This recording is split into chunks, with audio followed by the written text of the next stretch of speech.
la meta suprema del creyente, es decir, la tuya, si tú eres cristiano, es vivir para agradar a Dios. La meta suprema del cristiano es vivir para agradar a Dios. Eso era lo que Pablo les había enseñado a estos nuevos creyentes en Tesalónica. Vieron en el versículo 1, como dicen en la mitad, que como habéis recibido de nosotros instrucciones, o sea, ya ellos habían sido instruidos cuando Pablo, Silas y Timoteo visitaron la ciudad de Tesalónica por primera vez.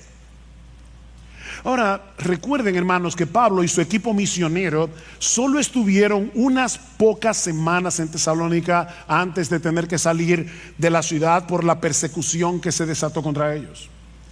Y en ese breve tiempo, una de las cosas que ellos enseñaron a estos recién convertidos es que ellos debían vivir para agradar a Dios. De hecho, Pablo les recuerda en el capítulo 2, si van conmigo por favor al capítulo 2, en el versículo 10, Pablo dice: vosotros sois testigos y también Dios de cuán santa, justa e irreprensiblemente nos comportamos con vosotros los creyentes, así como sabéis de qué manera os exhortábamos, alentábamos e implorábamos a cada uno de vosotros como un padre lo haría con sus propios hijos, para que anduvierais como es digno del Dios que os ha llamado a su reino y a su gloria. Eso fue lo que Pablo, Silas y Timoteo le enseñaron a estos tesalonicenses recién convertidos en las pocas semanas que tuvieron allí. Compórtense como es digno del Dios que os llamó a su reino y a su gloria. Así que mi hermano, mi hermana, no importa si tú te convertiste hace 30 años, no importa si tú te convertiste hace 2 semanas, la meta suprema de tu vida debe ser agradar a Dios en todo lo que haces. La meta de tu vida es vivir como es digno de ese Dios que en una manera eficaz te llamó personalmente con nombre y apellido para que tú compartas su reino y su gloria. Te repito, yo no sé si te convertiste hace 30, 40, ahora en la actividad que teníamos con los nuevos hermanos de la iglesia que fueron recibidos recientemente. Les decía: bueno, mi nombre es Ugel Michelén, tengo 45 años de convertido. No importa. Y yo me convertí hace 6 meses, no importa. La meta tuya y la mía es exactamente la misma. Yo con 45 años, tú con 6 meses. Vivir para agradar a Dios. Vivir como es digno de ese Dios que nos llamó a ser parte de su reino y de su gloria. En otras palabras, como bien señala un comentarista, debemos vivir en este mundo caído, déjame ponértelo más fácil, según las directrices, los valores, las prioridades y la gloria de tu destino final. Eso fue lo que Pablo, Timoteo y Silas enseñaron a estos creyentes de Tesalónica tan pronto vinieron a Cristo en arrepentimiento y fe. Y ahora que Pablo les escribe esta carta, les dice exactamente lo mismo. Versículo 1 otra vez: por lo demás, hermanos, os rogamos de nuevo y os exhortamos en el Señor Jesús de nuevo, que como habéis recibido instrucción cuando nosotros estábamos con ustedes personalmente en la ciudad, ahora les repito, vivan agradando a Dios. Otra vez, Pablo les ruega. Esa palabra significa pedir encarecidamente. Yo les pido encarecidamente y luego los exhorta. Esta palabra tiene muchas acepciones en el idioma original, pero podemos traducirla aquí: os ordenamos, como un capitán lo hace con su tropa. Piénsenlo así: que vivan para agradar a Dios. Pablo era un buen pastor y como un buen pastor, él se dirige a ellos: con ternura os rogamos y con firmeza os ordenamos. ¿Ven? Ternura y firmeza al mismo tiempo. Y les recuerda que su ruego y su exhortación llevaban el sello de la autoridad del mismo Cristo. Os rogamos y exhortamos en el Señor Jesús. En otras palabras, como aquellos que hablan y escriben en el nombre del Señor Jesús. ¿Recuerdan la gran comisión? Jesús posee toda autoridad en el cielo y en la tierra, y Él es el que nos ruega y nos exhorta por medio de sus apóstoles y ahora por medio de su palabra, que tengamos como meta suprema en nuestras vidas vivir para agradar a Dios. Cuando queremos agradar a una persona, procuramos causarle satisfacción, complacerla, satisfacer sus expectativas, ¿no es así? Bueno, mis hermanos, nuestra meta en la vida, miren qué simple, es causarle satisfacción, es complacer, es satisfacer las expectativas de Dios.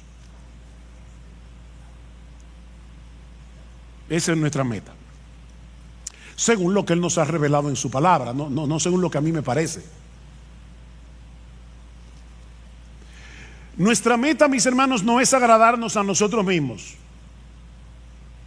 Nuestra meta obviamente no es agradar al mundo. De hecho, Pablo nos dice en Gálatas capítulo 1 versículo 10 que no se puede vivir agradando a Dios y agradando al mundo al mismo tiempo. Eso no se puede. Dice: pues busco ahora el favor de Dios o el de los hombres, pregunta Pablo, o trato de agradar a los hombres. Pues si todavía agradara a los hombres, no sería siervo de Cristo. No se puede ser siervo de Cristo y vivir tratando de agradar a los hombres. Esas dos metas son incompatibles. Es como tratar de ir a Santiago y a Samaná al mismo tiempo. No se puede. Por otro lado, esta meta excluye vivir la vida cristiana en automático. ¿Y eso qué significa? Bueno, tratar de cumplir con una serie de reglas, de deberes, por las reglas y por los deberes en sí mismos. ¿Por qué tú viniste a la iglesia hoy? ¿Por qué cuando los hermanos estaban cantando tú estabas cantando? Porque es lo que se espera de ti como cristiano. Tengo que hacer esto porque eso es lo que el cristiano está supuesto a hacer. No, mis hermanos, no. Hacemos lo que hacemos y dejamos de hacer lo que dejamos de hacer porque nosotros queremos agradar a Dios. Debiste haber venido a la iglesia porque a Dios le agrada que tú vengas. A Dios le agrada que tú vengas. Y eso hace toda la diferencia del mundo entre un fariseo y un cristiano,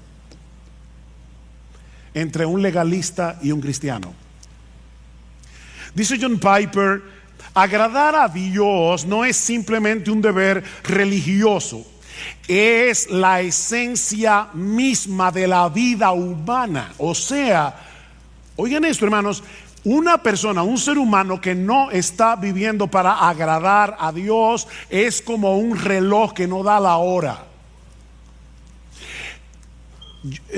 Amigos que nos visitan, de verdad, lo que voy a decir ahora no quiero sonar ofensivo, así que voy a tratar de ser lo más dulce, tierno, tranquilo que yo pueda. Una persona que no vive para agradar a Dios no sirve para lo que fue creado.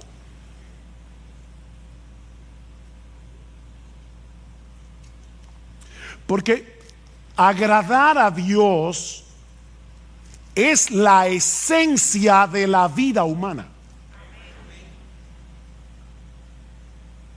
Y el ejemplo más evidente de esa realidad, obviamente, el modelo por excelencia es Jesús. Él es el modelo por excelencia de lo que significa ser humano. No olviden que sí, Jesús era verdadero Dios, pero cuando se encarnó era verdadero hombre. Verdadero Dios, verdadero hombre. Dice el Señor en Juan 8:29, el Padre no me ha dejado solo porque yo hago siempre lo que le agrada. Yo hago siempre lo que le agrada, a tal punto que en el huerto de Getsemaní le dijo: Padre mío, si es posible, pasa de mí esta copa, pero que no sea mi voluntad sino la tuya. O sea, Cristo estuvo dispuesto a agradar a Dios, aunque eso implicara su muerte en la cruz, hasta ese punto. Yo hago siempre lo que le agrada. Jesús no vivió su vida terrenal en automático. Él siempre hizo lo que hizo con una meta delante de sus ojos. Yo quiero agradar a mi Padre que me envió. Bueno, pero eso es Jesús, que era un hombre perfecto, sin pecado, pero la realidad es que nadie puede agradar a Dios aunque lo intente, pastor. ¿Acaso no dice en Isaías capítulo 64, versículo 6, que todas nuestras justicias son como un trapo de inmundicia delante de Él? El mismo Dios dice en su palabra que todas nuestras justicias son como un trapo de inmundicia. ¿Cómo yo puedo agradar a Dios? Ese es un buen ejemplo de un texto citado fuera de contexto. Y recuerden que un texto fuera de contexto es un pretexto. Si tú lees con cuidado los capítulos que rodean Isaías 64:6, te vas a dar cuenta que Dios está hablando aquí de aquellos que presentaban sus sacrificios sin estar acompañados de una fe sincera y sin tomar en cuenta lo que Dios había prescrito en su palabra acerca de estos sacrificios. En otras palabras, estos israelitas pensaban que el mero hecho de practicar un ritual, el mero hecho de presentar un sacrificio y presentarlo como les diera la gana, eso era suficiente. Pero ese texto no está diciendo que ningún creyente del Antiguo Testamento no podía agradar a Dios. En ese mismo pasaje, y ahí es que uno ve cómo el leer un texto fuera de contexto se convierte en un problema, porque si tú lees, ¿verdad? Déjenme decirles algo que yo espero que ustedes estén bien despiertos, pero Isaías 64:6 está después de Isaías 64:5. ¿Lo captaron? Ok. Déjame decirte lo que dice el texto anterior, Isaías 64:5. Saliste al encuentro del que con alegría hacía justicia, de los que se acordaban de ti en tus caminos. Algunos israelitas sí estaban haciendo justicia, y esas justicias no eran un trapo de inmundicia.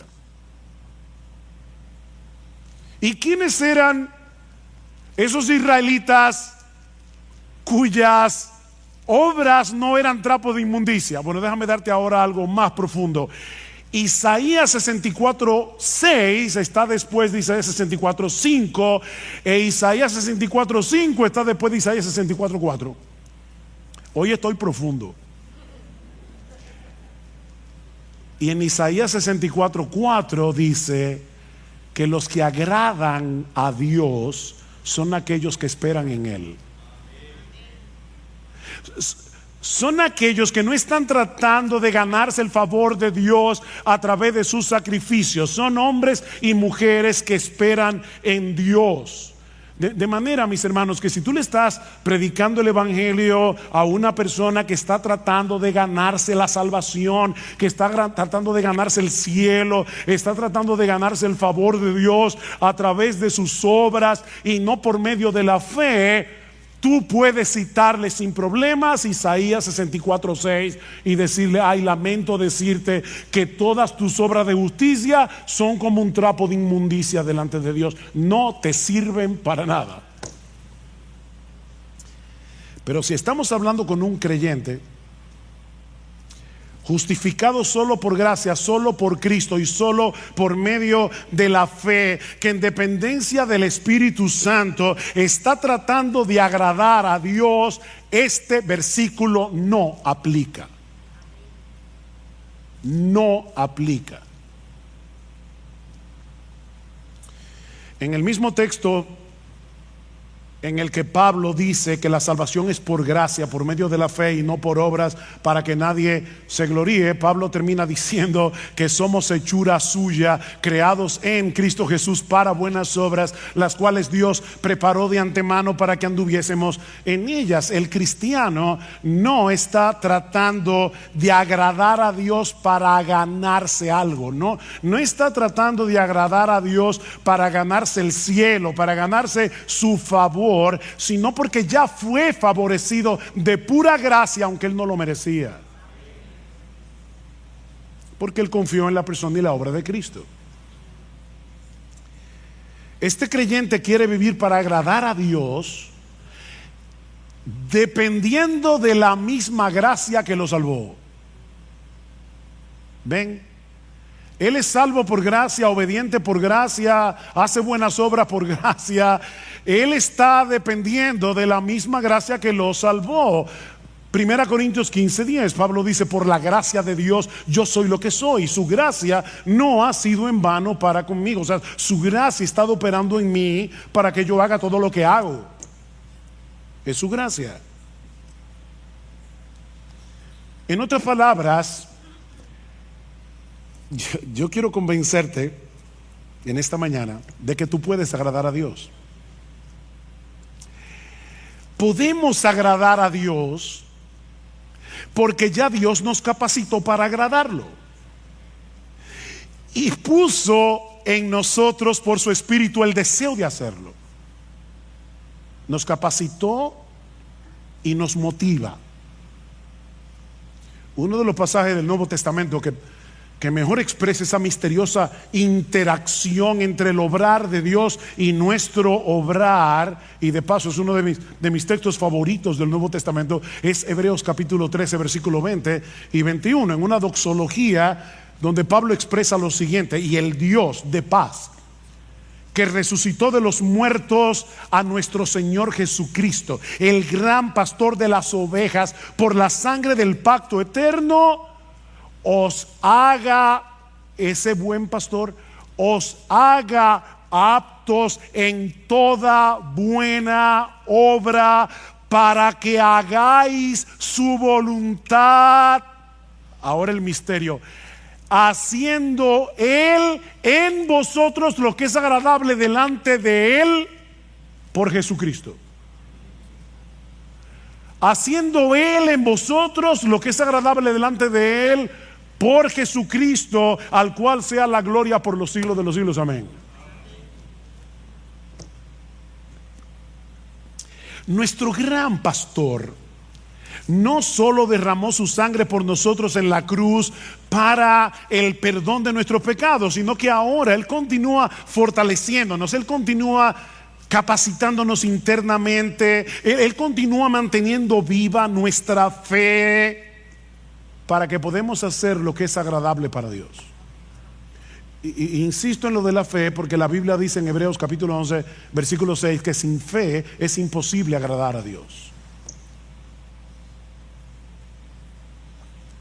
Él está obrando en nuestro obrar, y a Dios le agrada ver la obra de su Hijo en nuestro obrar.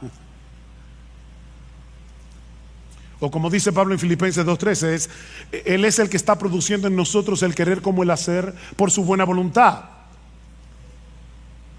Esas obras que hacemos en unión con Cristo, en dependencia de Cristo, por el poder de Cristo, no son trapos de inmundicia.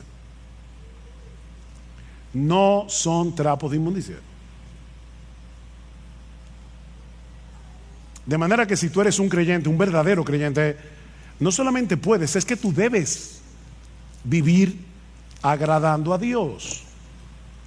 No vivas tu vida cristiana en automático, por inercia, haciendo ciertas cosas, dejando de hacer otras, porque eso es lo que se espera de una persona que dice ser cristiana. O sea, no sea como el esposo que el día del aniversario le lleva un ramo de rosas a su esposa porque vio en un anuncio que esa era una de las cosas que un esposo puede hacer para que la esposa no tenga malas el día del aniversario. Ay, gracias mi amor por ese ramo de rosas. No, no te preocupes, es mi deber. Mira, créeme, a tu esposa no le va a hacer ninguna gracia. Porque lo que hace feliz a tu esposa no es el ramo de rosas, es tu deseo de agradarla. Como ella entiende, ¿verdad? El agrado.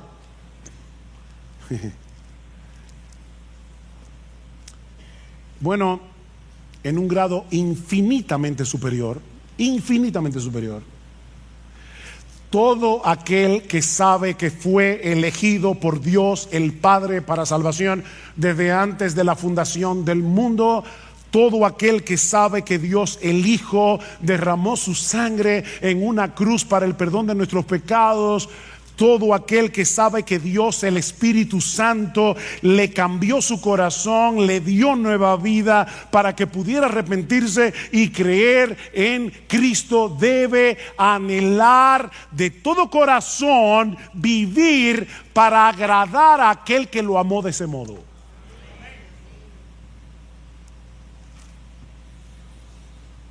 ¿Y cómo luce esa vida que agrada a Dios? O planteándolo de otro modo, ¿cómo podemos los creyentes vivir de tal manera que Dios se agrade con nosotros? Bueno, en el resto del pasaje, hasta el versículo 12, Pablo va a decir algunas cosas que vamos a estudiar más adelante. Eso incluye la pureza sexual, versículos 3 al 8. Una de las cosas que vamos a ver allí es cómo nosotros podemos vencer la impureza sexual, la inmoralidad sexual. Pablo habla de eso en ese texto. Pero la pureza sexual es algo que agrada a Dios. En los versículos 9 al 10 vemos que el amor entre los hermanos es algo que agrada a Dios. Y ahora sorpréndete, en los versículos 11 y 12 vemos que a Dios le agrada ver a una persona siendo responsable en su trabajo. ¿Tú sabías eso? Que cuando tú eres responsable en tu trabajo, a Dios le agrada eso. Eso lo vamos a ver en el texto. Yo no me estoy inventando nada. Así que en este pasaje vemos que la pureza sexual, el amor entre los hermanos, el amor creciente entre los hermanos y la responsabilidad laboral son cosas que agradan a Dios. Pero la Biblia menciona muchas otras cosas que son del agrado de Dios. En el texto que leímos al principio, en la carta de Pablo a los Colosenses, Pablo dice a estos hermanos que él está orando por ellos y pidiendo que ellos sean llenos del conocimiento de su voluntad en toda sabiduría e inteligencia espiritual, para que andéis como es digno del Señor, agradándole en todo. Pastor, en el texto griego, ¿qué significa la palabra todo? Eso mismo. Todo. Todo. ¿Y cómo yo hago eso? Bueno, el texto sigue hablando y nos dice algunas formas en las que nosotros podemos agradar al Señor. Dice, llevando fruto en toda buena obra. Una vida fructífera agrada a Dios. Sobre todo el fruto del Espíritu Santo, que es desarrollar en nosotros el carácter de Jesús, ¿verdad? Amor, gozo, paz, paciencia, benignidad, bondad, fe, mansedumbre, templanza. En la misma medida en que tú te pareces más a Jesús y menos a ti, Dios se agrada. creciendo en el conocimiento de Dios, dice Pablo. Lo que agrada a Dios no es que llenemos la cabeza de teología, de informaciones, es que crezcamos en nuestro conocimiento de Él para disfrutar de una mayor intimidad con Él. A mí me encanta leer biografías, es una de mis secciones de lecturas favoritas. Me encanta leer biografías. Recientemente estuve leyendo, he leído 2 biografías en este año. La biografía de R.C. Sproul, que murió hace recientemente, y la biografía de Tim Keller, que también murió hace relativamente poco tiempo. Yo tuve la oportunidad de saludar a esos 2 hombres en diferentes eventos. Ahora, si ustedes me preguntan, ¿tú conociste a R.C. Sproul? Mi respuesta, no. ¿Tú conociste a Tim Keller? No. Yo tengo información acerca de ellos 2, pero yo no los conocía. Bueno, se puede tener información de Dios y no conocer a Dios. Pero Pablo sigue diciendo, o sea, la vida fructífera agrada a Dios, crecer en el conocimiento de Dios, obviamente agrada a Dios. Pregúntale a tu esposa, esposo, si a ella no le agrada que tú crezcas en tu relación con ella. Pero en tercer lugar, fortalecidos con todo poder conforme a la potencia de su gloria, para toda paciencia y longanimidad, es decir, para toda paciencia y perseverancia, sobre todo en medio de las presiones, en medio de las pruebas. ¿Sabes qué, mi hermano? Cuando tú estás sufriendo, cuando tú estás en medio de una gran aflicción, y por obra del Espíritu Santo en ti que te capacita, tú soportas la aflicción en el poder que viene de Dios. Eso agrada a Dios. Ese texto me fue de una tremenda bendición esta semana. Estaba muy agobiado en mi pensamiento con varias cosas, y me alegra que en uno de los salmos dice: ¿quién me diese alas de águila y vuele a tal, yo no sé dónde? ¿Verdad que hay momentos que uno quiere desaparecerse del mapa? ¿O a ti no te pasa?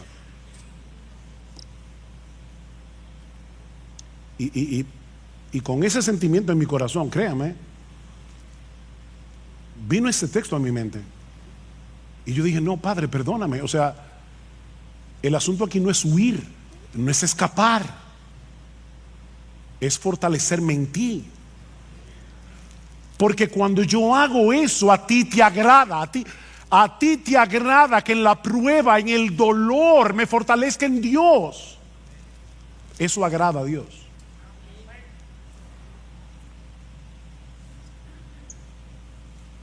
Y sigue diciendo: con gozo, dando gracias al Padre que nos hizo aptos para participar de la herencia de los santos en luz. En otras palabras, una vida gozosa y agradecida agrada a Dios.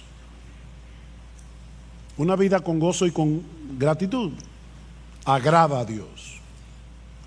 Y créanme, hermanos, yo podría seguir citando textos tras textos. Pablo dice en Romanos capítulo 12 versículo 1 que presentar nuestros cuerpos en sacrificio vivo sobre la base de lo que Cristo hizo por nosotros en el Evangelio. Os rogamos por las misericordias de Dios. Cuando presentamos nuestro sacrificio, nuestro cuerpo en sacrificio vivo, eso agrada a Dios. Romanos 14 y 18 dice que cuando nosotros restringimos nuestra libertad cristiana por amor al hermano débil, eso agrada a Dios. Dicen Romanos 14, 18, dice, porque el que en esto sirve a Cristo, o sea, en restringir tu libertad, yo sé que yo puedo hacer esto, pero aquí está mi hermano débil, puedo llevarlo a él a pecar, me voy a restringir de mi libertad. Dice Pablo, el que en esto sirve a Cristo agrada a Dios. Y más adelante en Romanos 15 dice: cada uno de nosotros agrade a su prójimo en lo que es bueno para edificación, porque ni aun Cristo se agradó a sí mismo. El Hijo de Dios, el que sí podía vivir para agradarse a sí mismo porque es Dios, decidió no agradarse a sí mismo. Y porque Cristo decidió no agradarse a sí mismo, es porque tú eres salvo. porque si hubiese querido agradarse a sí mismo no habría ido a la cruz. Y ahora Pablo está diciendo, mira a Cristo y vive así. Hijos, niños y jóvenes, obedecer a vuestros padres agrada a Dios.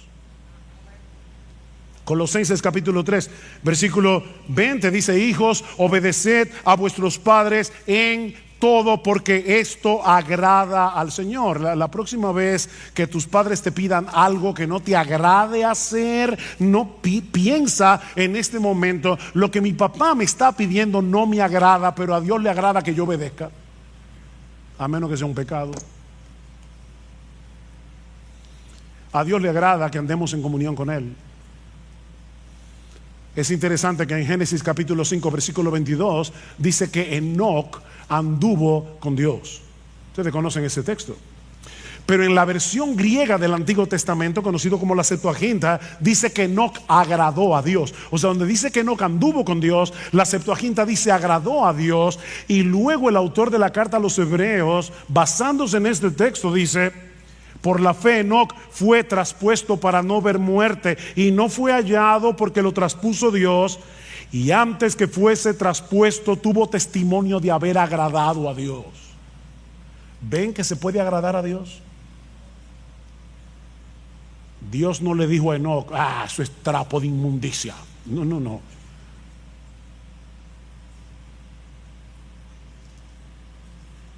A Dios no le agrada que tú tomes tu Biblia y la leas como un fariseo porque hay que leer la Biblia.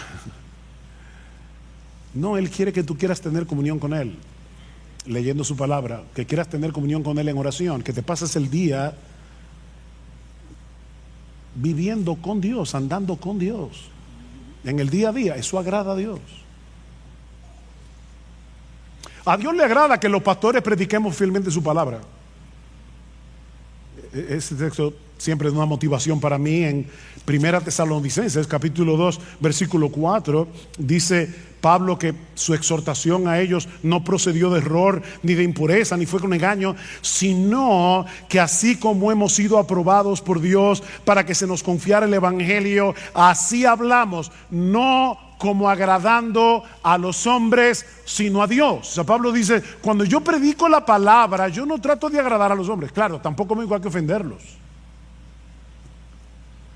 Pero mis hermanos, cuando un pastor predica fielmente la palabra, eso agrada a Dios. A Dios le agrada que compartamos lo nuestro con el que tiene necesidad. Hebreos capítulo 13 versículo 16: y de hacer el bien y de la ayuda mutua no os olvidéis, porque de tales sacrificios se agrada a Dios.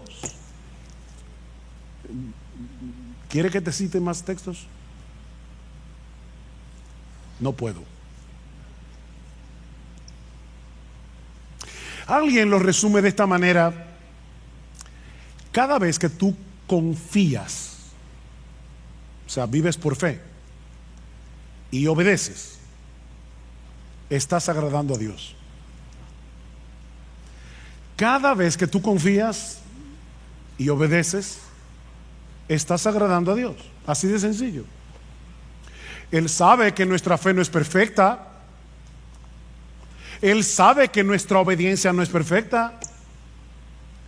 Él no está esperando perfección para agradarse de nosotros. Lo que Él está esperando es que nosotros vivamos intencionalmente para Él, en dependencia de Él. No te olvides, mi hermanos, que Él es nuestro Padre en virtud de nuestra unión con su Hijo. Y es a ese Padre que estamos tratando de agradar. ¿Tú te imaginas a un padre sensato, normal, con buen juicio, mirando con desagrado la tarjeta de cumpleaños que le hizo su niña de 5 años porque no le gustó el color de la cartulina o porque tuvo una falta de ortografía?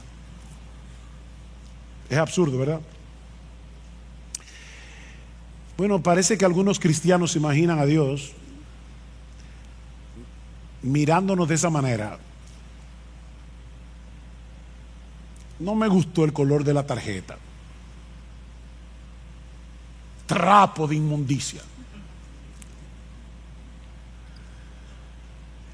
A.W. Tozer dice: de la falta de comprensión adecuada de Dios surge un mundo de infelicidad entre los buenos cristianos de hoy, un mundo de infelicidad. Y luego añade: se piensa que la vida cristiana consiste en llevar una cruz sombría y sin alivio bajo la mirada de un padre severo que espera mucho y no excusa nada.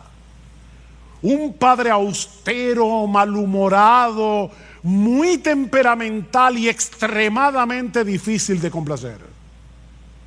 ¿Te ha pasado eso por la cabeza? ¿Has visto alguna vez a Dios así? Ese no es el Dios de la Biblia. Ese no es el Dios que se nos revela en la Escritura como el Padre de nuestro Señor Jesucristo y que ha venido a ser ahora nuestro Padre por causa de nuestra unión con Él. Si eres creyente, mi hermano, ahora tú estás vestido con la ropa de gala de la justicia perfecta de Jesús, y por lo tanto tus intentos de agradar a Dios no son un trapo de inmundicia, es la ropa de Jesús. Pedro dice en su primera carta que los cristianos ofrecemos a Dios sacrificios espirituales que son aceptables a Dios por medio de Jesucristo. Yo he oído hermanos que le da vergüenza cantar en voz alta porque no cantan bien. O ellos creen que no lo voy a juzgar ahora, ¿verdad? O sea, ellos creen que nacieron con oreja, pero no con oído musical. Y prefieren cantar bajito. Mira, canta.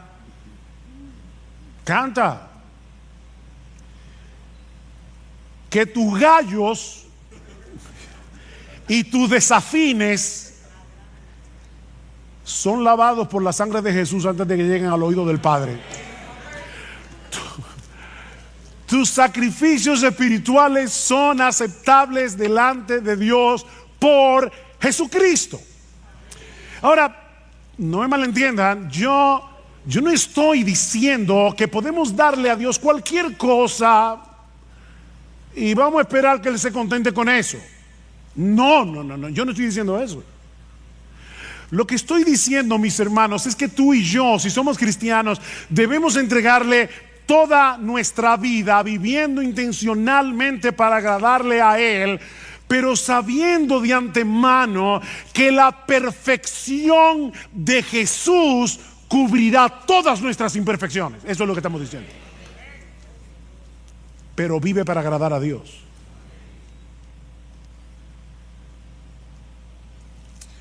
Pero el texto no termina ahí. Hay una segunda enseñanza en este pasaje. Ya vimos que la meta suprema del cristiano es vivir para agradar a Dios. Pero mucho más brevemente, no os preocupéis, mucho más brevemente, este texto también nos enseña que vivir para agradar a Dios es una meta en constante crecimiento. ¿Qué dice el texto? Por lo demás, hermanos, os rogamos, pues os exhortamos en el Señor Jesús, que como habéis recibido de nosotros instrucciones acerca de la manera en que debéis andar y agradar a Dios, como de hecho ya andáis, así abundéis en ello más y más. Que abunden en eso. La iglesia en Tesalónica era inusual en muchos sentidos. Estos creyentes estaban en un medio sumamente hostil para el cristianismo, rodeados de paganismo y de inmoralidad. Imagínense un grupo de nuevos creyentes en Nueva York, en el Bronx, pleno Manhattan, o en la ciudad de Londres, o cualquiera de esas ciudades super secularizadas del día de hoy. Así era Tesalónica. Pero desde el momento en que Pablo y su equipo misionero le llevaron el evangelio, lo abrazaron de todo corazón, y dice en el capítulo 1, versículo 7, que ellos llegaron a ser un ejemplo para los creyentes en toda Macedonia y Acaya. O sea, en poquitas semanas esta iglesia llegó a ser una iglesia estable, una iglesia en crecimiento, una iglesia ejemplar. Pero Pablo está empeñado en que no se estancaran espiritualmente. Ya estaban tomando en serio sus vidas cristianas. Ven al versículo 1 otra vez. Dice, como de hecho ya andáis. Ven el paréntesis. Dice, yo les exhorto a que vivan así. Ustedes, de hecho, ustedes están viviendo así. Pero abunden en eso. Abunden en eso. Pablo quiere que la fe de estos hermanos, su piedad, sea desbordante. ¿Qué es lo que significa la palabra abundar? Que desborde, como un río. Es la misma palabra que aparece tanto en capítulo 3, versículo 12, como en el capítulo 4, versículo 9 y 10, cuando Pablo dice, ustedes ya se aman mutuamente, pero abunden en eso. Ámense más. Crezcan en su amor, estiren el corazón. Bueno, lo que Pablo está diciendo es, ya ustedes están viviendo una vida que agrada a Dios. Ya lo están haciendo. Wow, qué elogio para una iglesia. Pero no se den el lujo de quedarse donde están. No se den ese lujo. Iglesia Bíblica del Señor Jesucristo, la vida cristiana es una vida en constante crecimiento. ¿Saben por qué? Porque la meta es llegar a ser igualitos a Jesús. Y eso nunca va a pasar de este lado del cielo. La meta es parecernos a nuestro precioso Señor. En ese sentido, el mismo Pablo es un buen ejemplo a imitar. Escribiendo a los filipenses, Pablo, hermano, Pablo. Algunos dicen que después de Jesús no ha habido en toda la historia de la iglesia un cristiano como Pablo. No ha habido un predicador como Pablo. No ha habido un hombre más apasionado con el evangelio que Pablo. No ha habido un hombre más capaz de sufrir por Cristo que Pablo. Y Pablo dice, yo sigo avanzando por ver si logro asir, o sea, agarrar aquello para lo cual yo también fui asido por Cristo Jesús. Cristo me agarró para algo y mi meta es cumplir eso para lo que Cristo me agarró. Yo no sé para qué Cristo te agarró a ti, mi hermano, pero escucha a Pablo. Dice, hermanos, yo mismo no pretendo haberlo ya alcanzado, pero una cosa hago. Un hombre de una sola cosa, una sola meta. Una cosa hago, olvidando ciertamente lo que queda atrás y extendiéndome a lo que está delante. Prosigo a la meta, al premio del supremo llamamiento de Dios en Cristo Jesús. Así que, mis hermanos, Dios cuida a su pueblo por medio de su pueblo. Déjame hacerte una pregunta. ¿Tú entiendes que es tu responsabilidad cuidar a tus hermanos en la fe? ¿Tú estás consciente de que esa es tu responsabilidad? Te preocupas cuando ves que uno de tus hermanos no anda bien, porque ese es un aspecto esencial del amor cristiano. Gálatas 6, hermanos, otra vez, no dice pastores, Hermanos, si alguno fuere sorprendido en alguna falta, vosotros que sois espirituales, es decir, ustedes que son creyentes, que han nacido de nuevo, restauradle con espíritu de mansedumbre. Es la voluntad de nuestro Señor que nos cuidemos mutuamente como miembros que somos de una misma familia.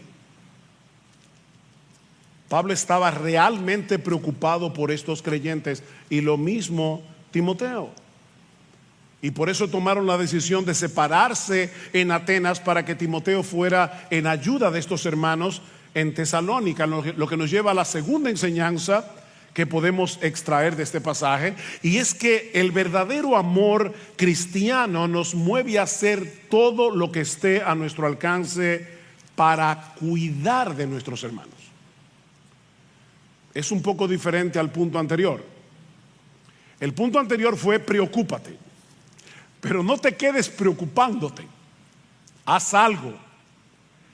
El verdadero amor cristiano nos mueve a hacer algo, lo que esté a nuestro alcance para cuidar de nuestros hermanos. Versículo 1 y 2, otra vez dice Pablo: por lo cual, no pudiendo soportarlo más, pensamos que era mejor quedarnos solos en Atenas, y enviamos a Timoteo, nuestro hermano y colaborador de Dios en el Evangelio de Cristo, para fortalecerlos y alentarlos respecto a vuestra fe. Mis hermanos, el amor tiene un costo. No hay amor barato. El amor tuvo un costo para Dios. De tal manera amó Dios al mundo, Juan 3:16, que dio a su Hijo unigénito para que todo aquel que en Él cree no se pierda, mas tenga vida eterna. Dios amó, Dios dio, y dio lo mejor que tenía, a su propio Hijo. Y algo interesante, curioso, un recurso mnemotécnico, es que Juan 3:16 nos habla del amor de Dios, y primera de Juan 3:16 nos habla del amor que nosotros deberíamos tener mutuamente por causa del amor de Dios. Juan 3:16, de tal manera amó Dios al mundo que dio a su Hijo unigénito. Primera de Juan 3:16, en esto hemos conocido el amor, en que Él puso su vida por nosotros. También nosotros debemos poner nuestras vidas por los hermanos. ¿Ven el punto? Somos los hijos amados de Dios, que ahora debemos andar en amor.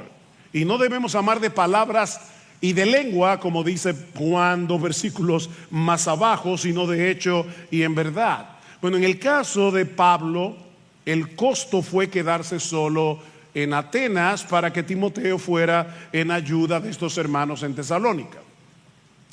Ahora, puede ser que para algunos este desprendimiento no le parezca la gran cosa. Después de todo, ¿verdad? Pablo era lo suficientemente mayorcito como para quedarse solo en Atenas. Pero no debemos olvidar que Pablo era un hombre sumamente relacional, acostumbrado a trabajar en equipo y con una serie de debilidades físicas que hacían más difícil hacer la obra sin ningún tipo de ayuda. Y el ministerio de Pablo en Atenas había sido todo un reto para él. Así que a Pablo le costó desprenderse de Timoteo. De hecho, la palabra que se usa en el versículo 1, decidimos quedarnos solos, da la idea de alguien que se ha quedado desamparado. De hecho, en el Nuevo Testamento se usa para hablar de una mujer que se ha quedado viuda. Mis hermanos, la decisión de desprenderse de un hombre como Timoteo no había sido para Pablo nada fácil. Noten lo que Pablo dice de él en el versículo 2: nuestro hermano y colaborador de Dios en el Evangelio de Cristo. Timoteo era ese tipo de hombre que todo pastor, todo misionero quisiera tener a su lado para hacer la obra del ministerio. Pero el bienestar espiritual de estos hermanos era más importante que su comodidad. De hecho, para el mismo Timoteo había sido una decisión difícil. Timoteo era un hombre joven, enfermizo, tímido, Y esta era la primera vez que Timoteo debía ir solo a una misión, sin tener la menor idea de lo que se iba a encontrar en Tesalónica. Así que la decisión no fue fácil ni para Pablo ni para Timoteo. ¿Y cuál era la misión? Fortalecer y alentar a estos hermanos y traerle un reporte a Pablo de la condición en que se encontraban. Noten el versículo 2: enviamos a Timoteo, nuestro hermano y colaborador de Dios en el Evangelio de Cristo, para fortaleceros y alentaros respecto a vuestra fe. Esta palabra fortalecer es una palabra que todos los ingenieros conocen. Significa literalmente afianzar. Se usa 3 veces en el capítulo, en el versículo 2, en el versículo 8 y en el versículo 13. Significa literalmente colocar un contrafuerte. Ingenieros, ¿para qué se colocan los contrafuertes en las edificaciones? Para que las paredes no se muevan por el viento o cuando hay movimientos de tierra. Bueno, fue precisamente para eso que Timoteo fue enviado a Tesalónica. Él debía ayudar a estos hermanos a resistir contra toda presión que pudiera minar su fe. Ahora, de nuevo, mis hermanos, vemos aquí la misteriosa interacción entre la obra de Dios y la nuestra. Déjenme hacerles una pregunta. En última instancia, ¿quién es el que fortalece la fe de los creyentes? Es Dios. Vean, de hecho, los versículos 12 y 13 del capítulo 3. Pablo pide que el Señor os haga crecer y abundar en amor unos para con otros y para con todos, como también nosotros lo hacemos para con vosotros, a fin de que Él afirme, ahí está la palabra, afirme vuestros corazones irreprensibles en santidad delante de nuestro Dios y Padre. Es Dios el que fortalece nuestra fe. Me encanta cómo lo dice Pedro al final de la carta, de su primera carta. Dice: después que hayáis sufrido un poco de tiempo, el Dios de toda gracia, que os llamó a su gloria eterna en Cristo, Él mismo os perfeccionará, afirmará, fortalecerá. Aquí está la palabra de Tesalónica. Y Él mismo os establecerá. ¿Quién es el que va a hacer todo eso por nosotros? El Dios de toda gracia, que nos llamó a su gloria eterna en Cristo. Pero otra vez, hermanos, Él lo va a hacer a través de ti y de mí. Óyeme, yo quiero convencerte en esta mañana de que este no es un pasaje meramente biográfico. Yo quiero convencerte en esta mañana que si todo lo que hacemos al final es salir admirando a Pablo por lo mucho que amaba a estos creyentes, no aprendimos nada.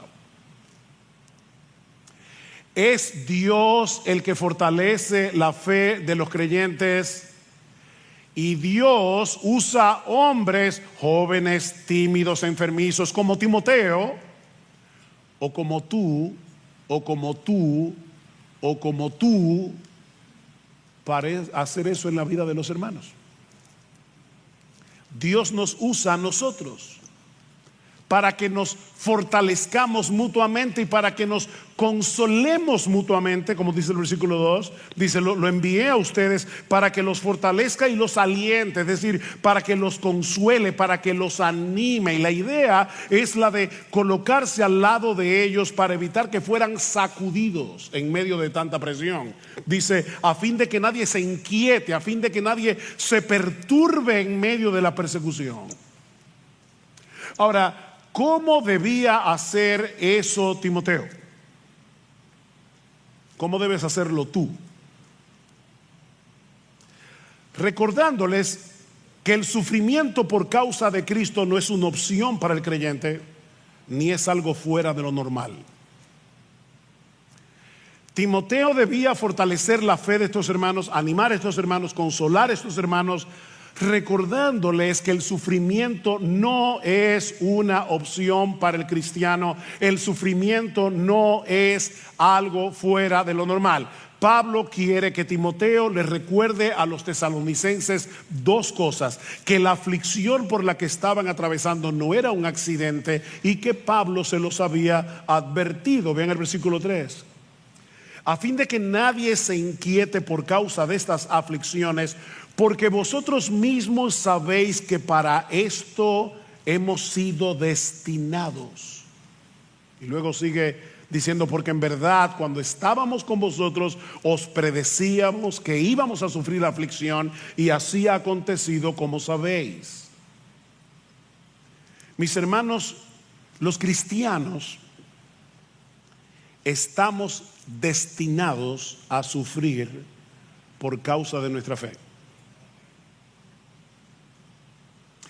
El sufrimiento es inevitable cuando nos identificamos con un Salvador que es aborrecido por el mundo y que es descrito en la Escritura como un varón de dolores, experimentado en quebrantos. Si el mundo os aborrece, dice Jesús, sabed que a mí me ha aborrecido antes que a vosotros. Si fuerais del mundo, el mundo amaría lo suyo, pero porque no sois del mundo, antes yo os elegí del mundo, por eso el mundo os aborrece. El siervo nunca será mayor que su Señor, dice Cristo. Si a mí me han perseguido, también a vosotros os perseguirán. El sufrimiento es inevitable para los seguidores de Jesús. Pablo dice a los filipenses en Filipenses 1:29 que a los cristianos se nos ha concedido, y esta palabra es interesante porque lo que significa literalmente es: a los cristianos se nos ha dado de gracia. Eso es lo que significa. Por amor a Cristo, no solo creer en Él, sino también sufrir por Él. ¿Viste eso?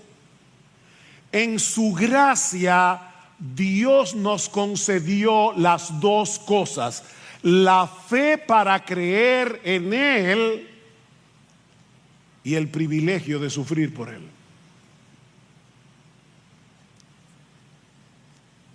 Pedro, en su primera carta, Primera de Pedro 2:21, dice: para esto fuisteis llamados.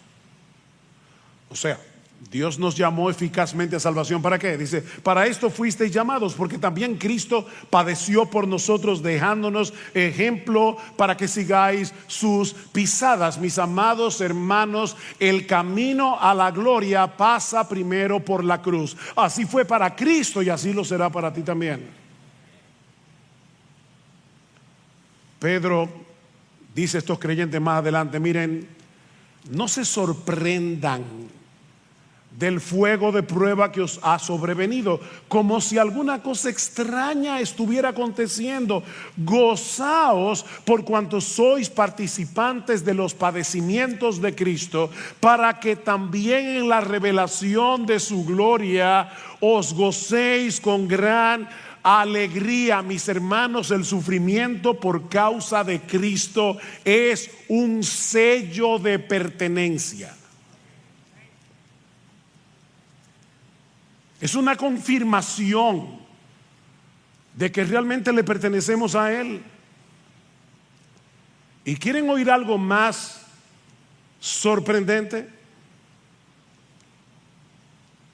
El sufrimiento es un instrumento en las manos de Dios para hacernos mucho bien. Mucho bien. Muchos de ustedes conocen la historia de Joni Eareckson.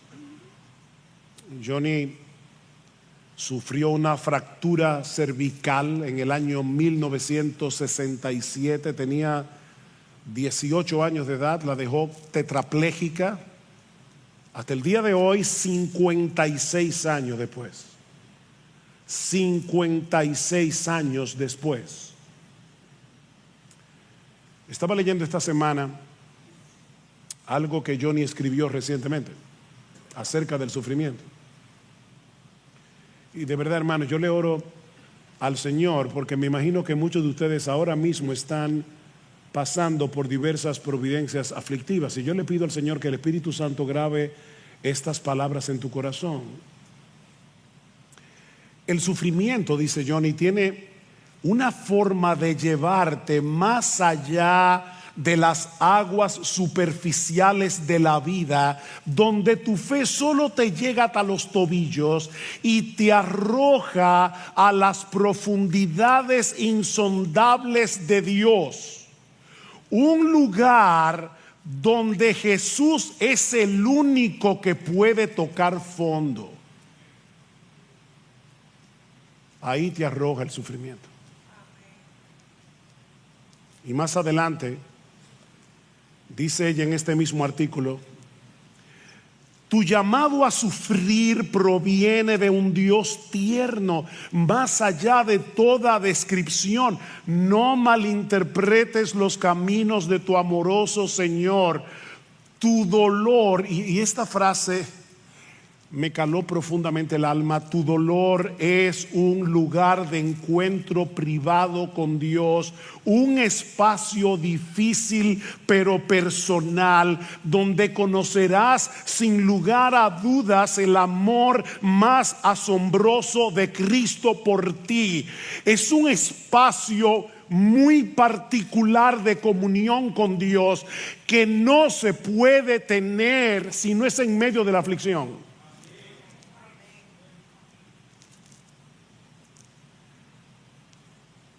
El sufrimiento, dice Johnny Erickson, une mi propio vacío con la plenitud de Dios. ¿Tú oyes eso? El sufrimiento une mi propio vacío con la plenitud de Dios, y yo no puedo imaginar una mejor bendición. Dios usa el sufrimiento para hacernos mucho bien. Fuimos destinados a sufrir. Es por medio del sufrimiento que somos transformados a la imagen del varón de dolores. Es por medio del sufrimiento que somos transformados a la imagen de Jesús. Es por medio del sufrimiento que aprendemos a identificarnos con la aflicción de otros. Es por medio del sufrimiento que reconocemos nuestra profunda necesidad de Dios. Y no sé cuántas cosas más. Nunca vamos a entender de este lado de la eternidad todas las razones por las que Dios decreta el sufrimiento para sus hijos, pero sí sabemos, mis hermanos, aunque no lo entendamos, y esta es una lección difícil de aprender, y se lo digo por experiencia propia. Sí sabemos que todas y cada una de esas aflicciones van a obrar para nuestro bien. Romanos 8:28. Y eso era lo que Pablo quería que Timoteo les recordara a estos hermanos. O sea, yo quiero que ustedes vean la escena, hermanos. Pablo está en Atenas, está preocupado, sabe que estos hermanos están en persecución. Dice: Timoteo, ve a estos hermanos, yo prefiero quedarme solo. Recuérdales que nosotros estamos destinados a sufrir. Fortalece la fe de estos hermanos para evitar que el tentador los tiente en medio de la aflicción. Y mis hermanos, eso es lo que tú y yo necesitamos recordarnos continuamente si queremos protegernos de los ataques del maligno cuando estamos en medio del dolor.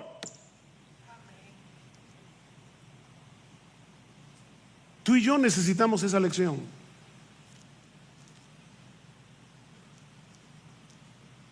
Miren, mis hermanos, y de nuevo se lo digo por experiencia propia,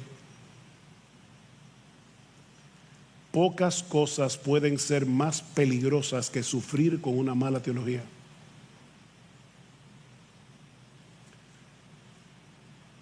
O olvidando la teología que ya conoces. Porque se puede tener una mala teología y sufrir mal, Y se puede tener una buena teología y olvidarla en medio del dolor.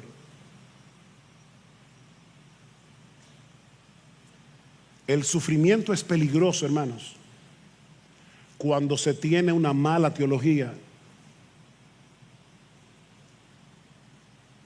Es por eso que los pastores tenemos la responsabilidad de enseñar una correcta teología del sufrimiento. Si queremos pastorear apropiadamente a las ovejas que Cristo compró con su sangre, Pablo les dice en el versículo 4, en verdad cuando estábamos con vosotros os predecíamos que íbamos a sufrir aflicción. Íbamos todos. Pablo no está exento. El siervo de Dios, el apóstol de Dios, el misionero de Dios, íbamos a sufrir aflicción. Alguien decía que eso era parte del catecismo para nuevos creyentes en el siglo I. Tan pronto una persona se convertía, le mostraban el precio que iba a tener que pagar por ser un seguidor de Jesús.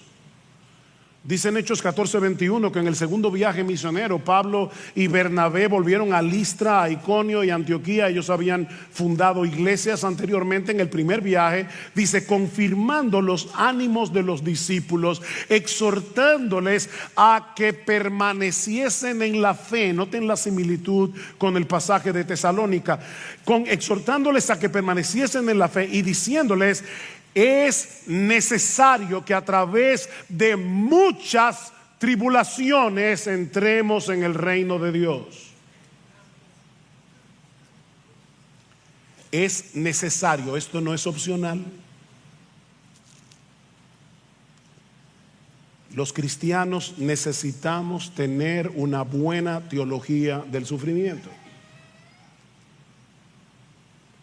Necesitamos aprender a sufrir bien y ayudar a otros a sufrir bien.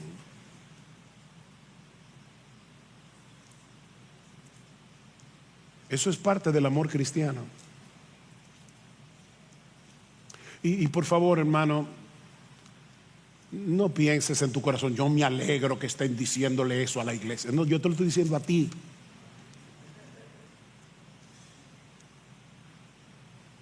No pienses en el otro, eres tú el que tiene esa responsabilidad.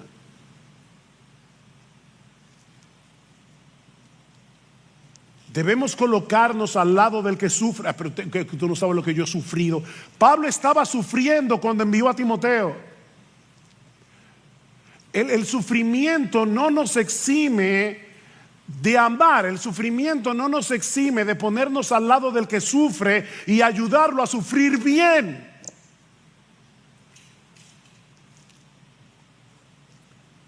Debemos animar a nuestros hermanos en medio de la aflicción para fortalecer su confianza en el Señor. Mis hermanos, yo no sé si ustedes se dieron cuenta cuántas veces la palabra fe aparece en este pasaje. No le voy a leer los textos, pero cuando lleguen a su casa, Pablo en 1 Tesalónica capítulo 3 usa la palabra fe en el versículo 2, en el versículo 5, en el versículo 6, en el versículo 7, en el versículo 10. La fe es un elemento clave en este pasaje. Pablo está preocupado porque la aflicción ponga la fe a tambalear de estos hermanos. Y le está diciendo a Timoteo, colócate al lado de ellos, ayúdalos a sufrir bien, fortalécelos en su fe. Y mi hermano amado, mi hermana amada, esa es tu responsabilidad y la mía.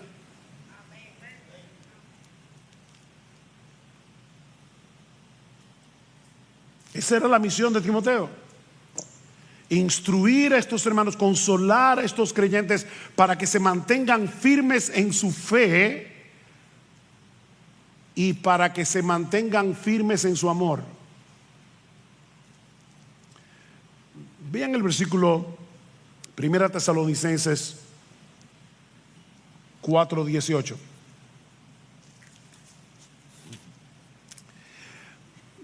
A todo el mundo le encanta ese texto que habla del rapto de la iglesia y fácilmente podemos olvidar cómo termina.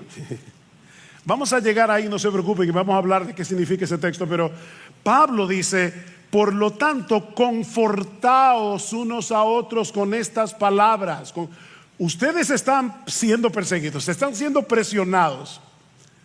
No dejen de confortarse mutuamente. Capítulo 5, versículo 11. Por lo tanto, alentaos los unos a los otros y edificaos el uno al otro, tal como lo estáis haciendo. De hecho, una de las razones por la que nosotros venimos a la iglesia cada domingo, ¿saben para qué es? Es para poder ser mejor equipados con la predicación de la palabra, para ayudar al crecimiento del cuerpo.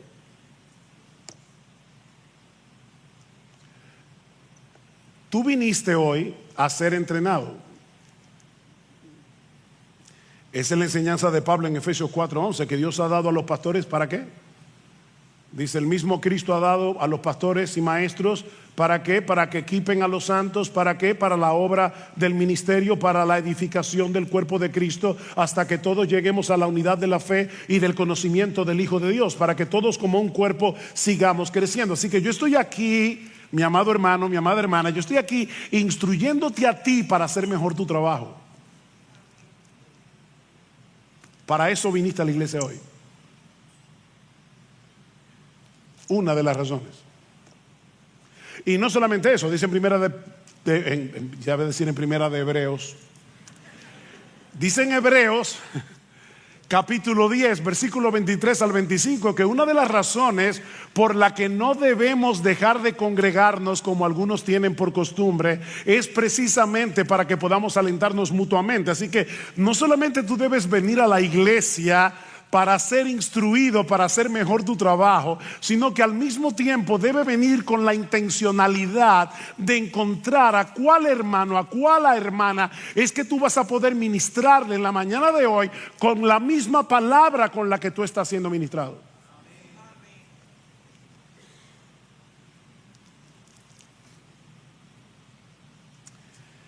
Pero hay un aspecto adicional que aprendemos de nuestro pasaje, más brevemente, acerca del verdadero amor cristiano en acción. Y es que se goza profundamente en el bienestar espiritual de sus hermanos en la fe. Se goza profundamente. Cuando Timoteo regresó de su misión, Pablo ahora se encuentra en Corinto. Se había movido de Atenas a Corinto. Y en Corinto le estaba yendo bastante mal. Así que Pablo también le estaba sufriendo en Atenas, ahora está sufriendo en Corinto. Pero el reporte de Pablo reavivó a Pablo, de Timoteo, perdón, reavivó a Pablo. Versículo 6. Pero ahora Timoteo ha regresado de vosotros a nosotros y nos ha traído buenas noticias. ¿Saben cuál es la palabra que se usa allí? Es la palabra evangelizar. Es la única vez en todo el Nuevo Testamento que se usa la palabra evangelio o evangelizar que no esté relacionada con el evangelio de Cristo. El evangelio es una buena noticia. Pablo está diciendo, Timoteo me trajo un evangelio, me trajo la buena noticia de vuestra fe y amor, y de que siempre tenéis buenos recuerdos de nosotros, añorando vernos como también nosotros a vosotros. Por esto, hermanos, en toda nuestra necesidad y aflicción fuimos consolados respecto a vosotros por medio de vuestra fe, porque ahora sí que vivimos. ¿Usted oyó eso? Ahora sí que vivimos si ustedes estáis firmes en el Señor.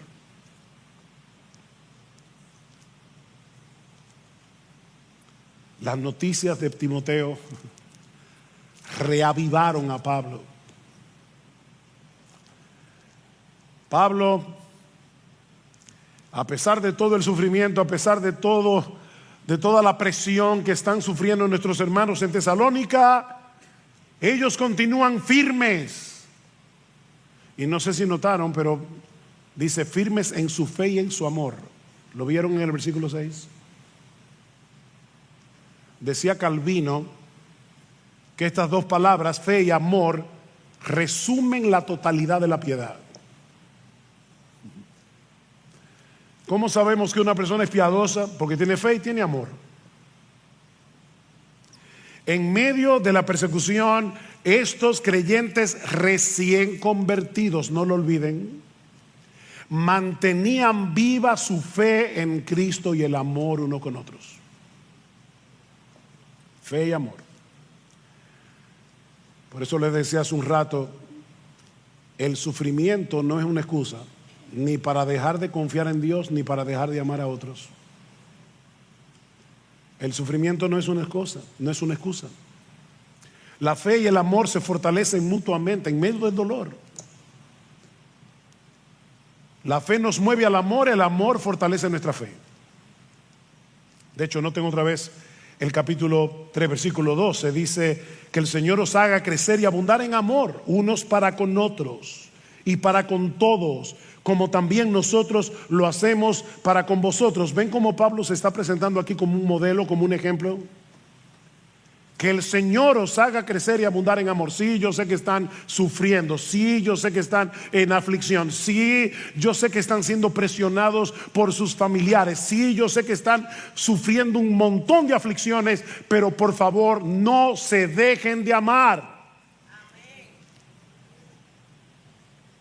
Capítulo 4, versículo 9. Mas en cuanto al amor fraternal, no tenéis necesidad de que nadie os escriba, porque vosotros mismos habéis sido enseñados por Dios a amarnos unos a otros, porque en verdad lo practicáis con todos los hermanos que están en toda Macedonia.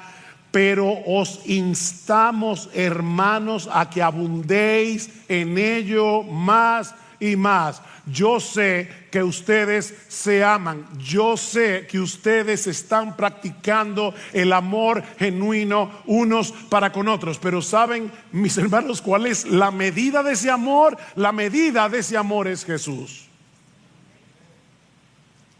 Así que nadie piense aquí, el problema mío es que yo amo demasiado. De verdad. No, aquí nadie ama demasiado. Aquí nadie ama demasiado. Comenzando por este que está aquí. Nosotros somos demasiado individualistas. Vivimos en nuestro pequeño reino y estamos con nuestras propias preocupaciones, que no tenemos espacio para preocuparnos por otros.